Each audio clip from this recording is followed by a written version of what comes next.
Hello, hello, hello. Thank you for tuning in to another episode of Hurt, Heal, Become podcast. I'm your host, Monique Hollins, and you can meet me here every Monday, Wednesday, and Friday at 12 p.m.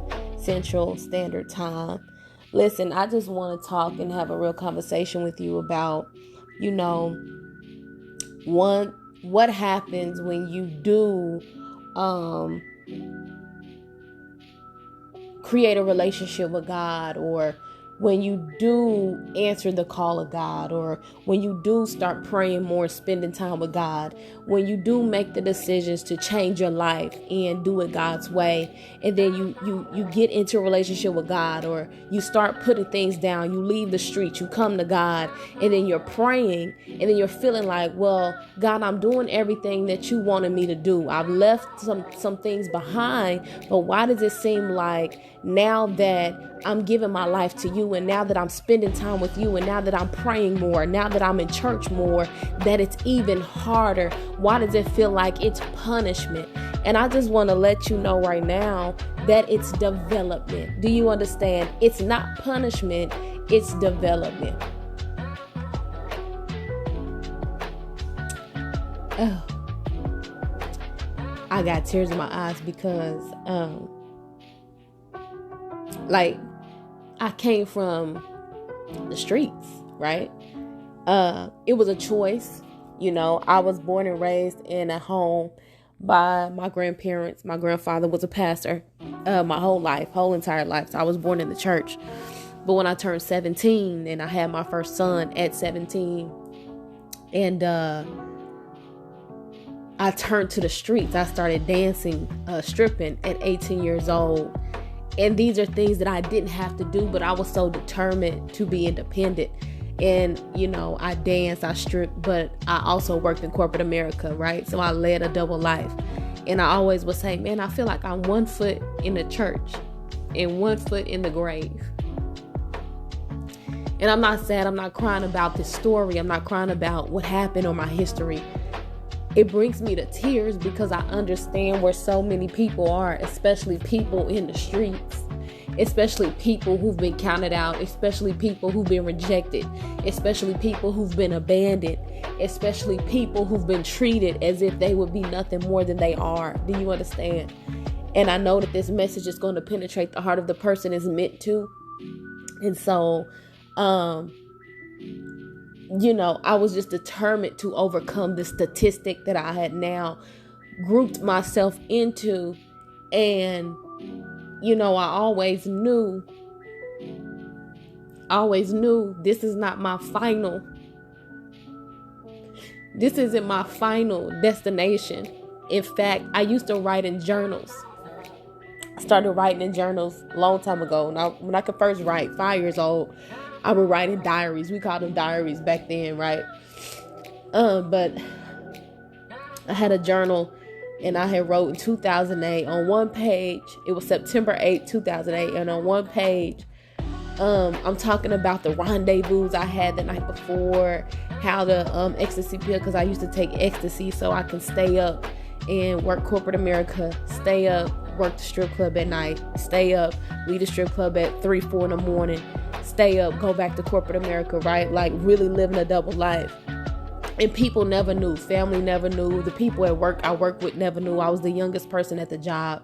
And this was just God strategically placing me, right, in different environments. And anyway, I had this journal, and I had on a few pages what I did the night before. Oh yeah, this ecstasy pill made me feel like this, and I had sex with this person, and this is how he did it, and this is what it felt like. And on the very next page,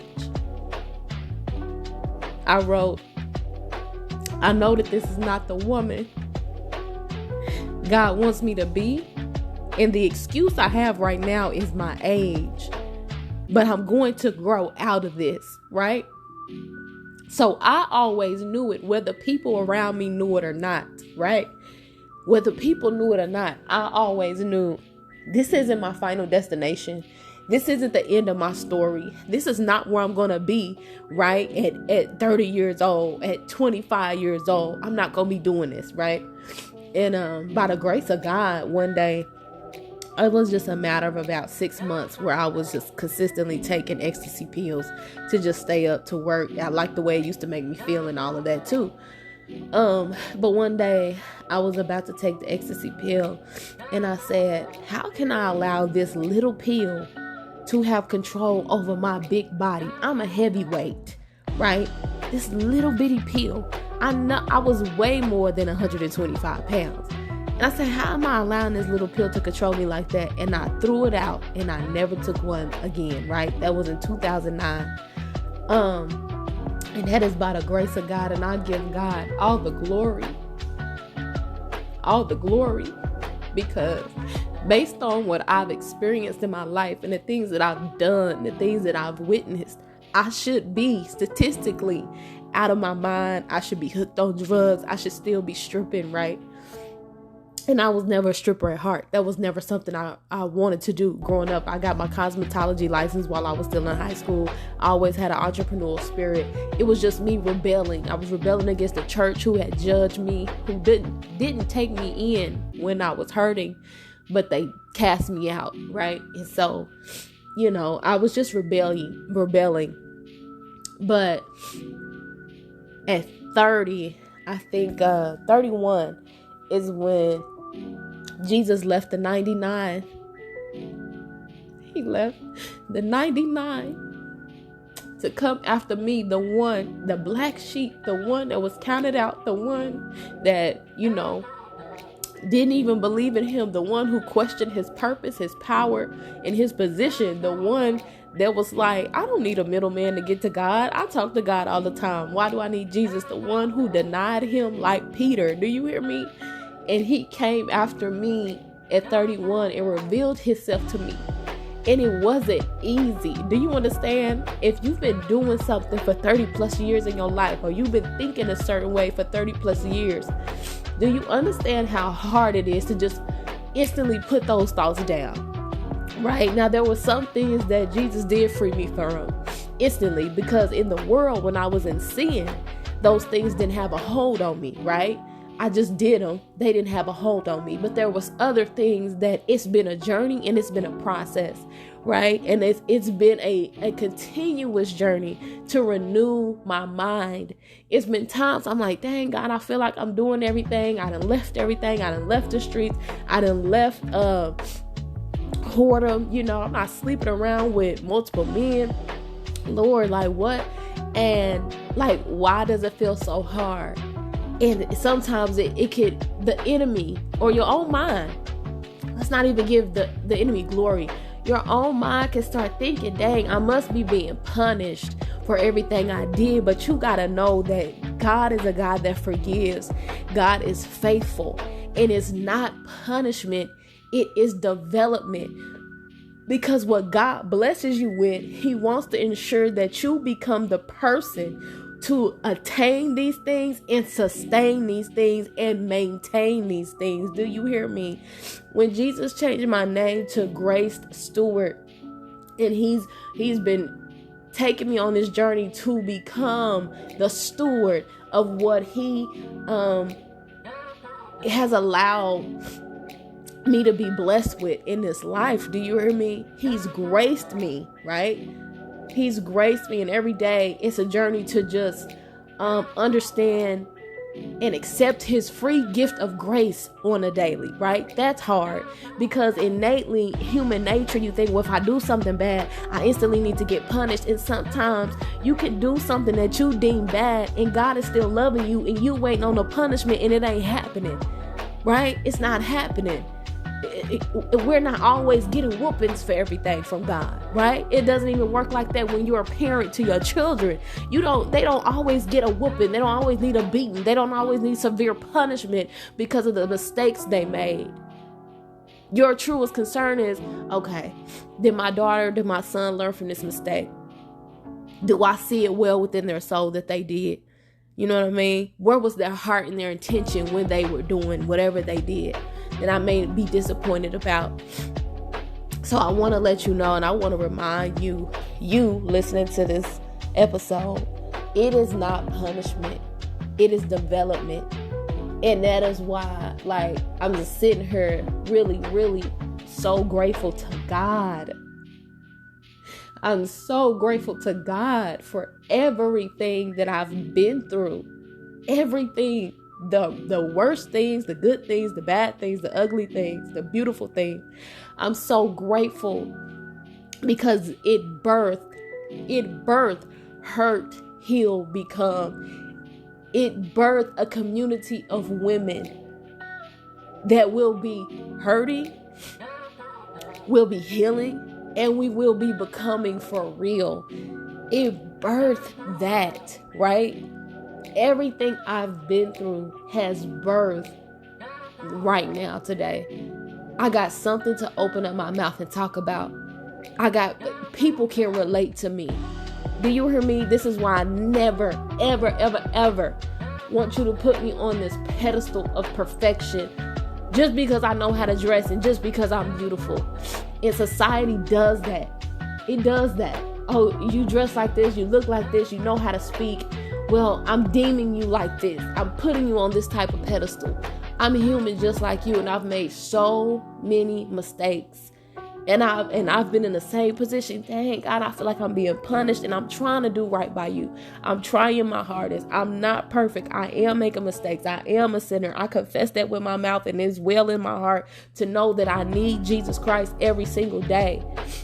But the truth is, it's not punishment, it's development. Because what God wants to bless you with, you have to become the person to attain it, sustain it, and maintain it. Do you hear me? You got to become the steward of what God wants to do in you, through you, and with you, and give you. Do you understand? It's so much bigger. I'm so grateful I went through everything I went through, and all the adversity and all the everything, because it has really opened up my mind. It softened my heart towards people. I don't have a snooty attitude. So many people look at me and they think, oh, and I've heard this my whole life. Oh, she thinks she all that. Oh, she thinks she better. Oh, she probably got a bad attitude. Oh, she don't look nice. When people actually talk to me and get to know me, and they be like, dang, I wish I really would have met you a long time ago. Dang, you like my counselor. Dang, you are so cool and down to earth, men and women. And that truth is, it's because of everything I went through. It's because human nature, you judge a book by its cover without even knowing the contents of what's in it. I'm an open book. Do you understand? I'm an open book. I love people. I'm here to serve people. That's just who I am. That's just the gift and the calling God has had on my life. I am an open book. I'm here to share my story. I know after I experience something, it's not meant for me to wallow in it and keep it a secret. I share it. Because if I overcome it, it's no longer mine. If I overcome it, it now belongs to somebody else as a testimony that if you're experiencing what I just experienced, you can overcome it too. It's evidence. Come on. Once you experience something, come on. Once you experience something of adversity and you overcome it, it is no longer yours. It is evidence for somebody else to know. If you're experiencing that, this is how I overcame it. Your strategy might be different. I can give you some tips and some pointers. I can give you some advice from my perspective of what helped me. Your route might be different, but you can indeed overcome it because I did. And I'm nobody more special than you. That's the truth. So I want to remind you to understand, change your perspective about the things you experience in life. Change your perspective about the things you experience after you meet God, after you change your life for God, after you answer the call of God. That is not punishment. It's not punishment. It is indeed development. And the truth is about development. You can develop something. It can fail at times, but you keep on working on that project to keep developing it. So, I love you. I love you all. I did not mean to get on here and be all emotional. I'm just in my feels. But I do pray that this episode penetrates your heart. I pray that you find refuge in the Lord. I pray that every word that I spoke speaks to you in your situation and is well within your soul. I pray that if you're doubting God right now, that you give God another chance, because God has never given up on you. He's never given up on you. I pray right now that if you felt like, why am I trying to do this God thing when it's so hard? I can't get it right. I'm never going to get it right. I pray that you recognize that you never will be perfect.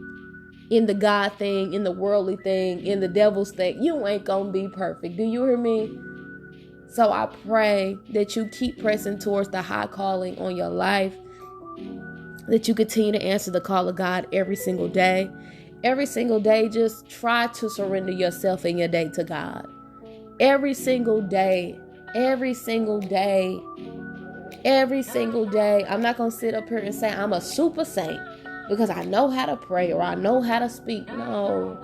I've had years and years and years of self-development and years of practice on my speaking, well off the cameras and well off the mic, right? So this just wasn't overnight or anything like that. The reason I want to say that is because I want you to know, keep pushing forward and keep on pressing. I love you. We'll talk soon. Bye.